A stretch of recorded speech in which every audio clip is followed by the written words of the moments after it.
បាទជំរាបសួរបងប្អូនបាទថ្ងៃនេះទី30ខែតុលាឆ្នាំ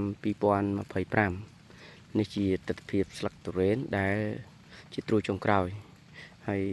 ទុរេននេះខ្ញុំដាំលើដីល្បាយខ្សាច់អញ្ចឹងទេសម្រាប់បងប្អូនដែលមានដីល្បាយខ្សាច់អាចដាំទុរេនបានជាក់ស្ដែងខ្ញុំដីនេះគឺដីល្បាយខ្សាច់ហ្នឹងហើយខ្ញុំទុកស្មៅអ្វីដែលខ្ញុំគិតថាជាប្រយោជន៍ច្រើនដល់រុក្ខជាតិមួយនេះគឺខ្ញុំរក្សាស្មៅកាលណាវែងទៅខ្ញុំកាត់ឲ្យបងប្អូនមើលនេះណាកាលណារក្សាស្មៅធ្វើឲ្យដីហ្នឹងមិនហាប់ណែន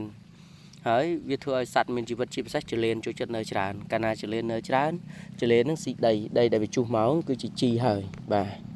អញ្ចឹងយើងបន្ថែមជីមួយចំនួនចូលទៀតទៅធ្វើឲ្យដំណាំមួយនេះមានលទ្ធភាពស្រូបយកសារធាតុជីក្នុងដីបានល្អមិន stress ឬមិនខូចឬ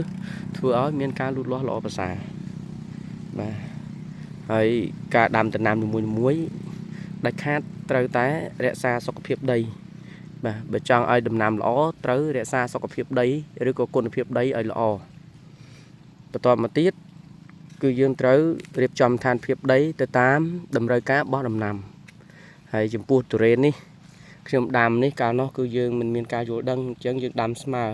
តាមពិតទុរេនគេត្រូវដាំលើដីដែលខ្ពស់ស្រស់ល្អបាទអាចនិយាយថាដីខ្នងដើកដីបាទគេហៅថាខ្ទះផ្កាប់ដីរបៀបជាខ្ទះផ្កាប់នេះហើយត្រួយនេះត្រួយចុងក្រោយរបស់ខ្ញុំបាទ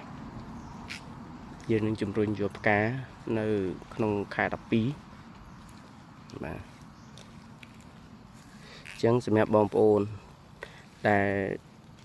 ពុំធ្លាប់ដឹងរឿងរ៉ាវទុរេនបាទចង់ដាំទុរេនឲ្យបានល្អទី1គឺ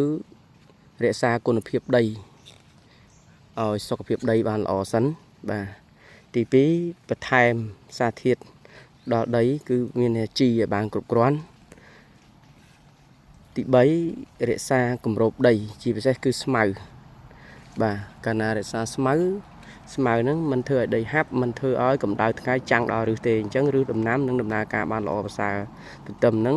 ស្មៅនេះវាជាជំរករបស់សត្វចលៀនទៅទៀតយើងដាក់ទឹកដាក់អីទៅវាលូតលាស់មែនក៏ប៉ុន្តែនៅពេលដែលយើងកាត់ទៅនេះបងប្អូនឃើញទេកាលណាយើងកាត់ទៅស្មៅវាធ្លាក់ចុះទៅវាពុកផុយទៅខ្លាចជាជីបន្តវិញទេបាទអញ្ចឹងបងប្អូនមិនបាច់ចាំបារម្ភខ្លាចហ្នឹងខ្លាចស្មៅដើមជីទុរេនអស់មិនបាច់ទេពេលណាយើងត្រូវកាត់ចេញទេបាទហើយវាដុះទៀតទៅអញ្ចឹងយើងប្រើពេលអញ្ចឹងណាបាទតាមដំណាក់កាលរបស់វាហើយ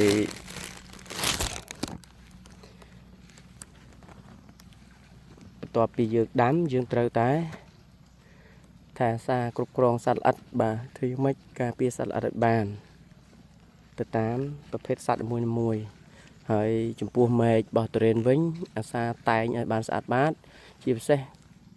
ដួងប្រយ័ត្នប្រយែងជាងគេដួងបាទកាលណាមានដួងគឺខូចមែកហើយតែខូចមែកគឺអត់បានផ្លែទេពីព្រោះដំណាំហ្នឹងគឺផ្លែនឹងមែកហ្នឹងហើយបងប្អូនឃើញស្រាប់បាទអញ្ចឹង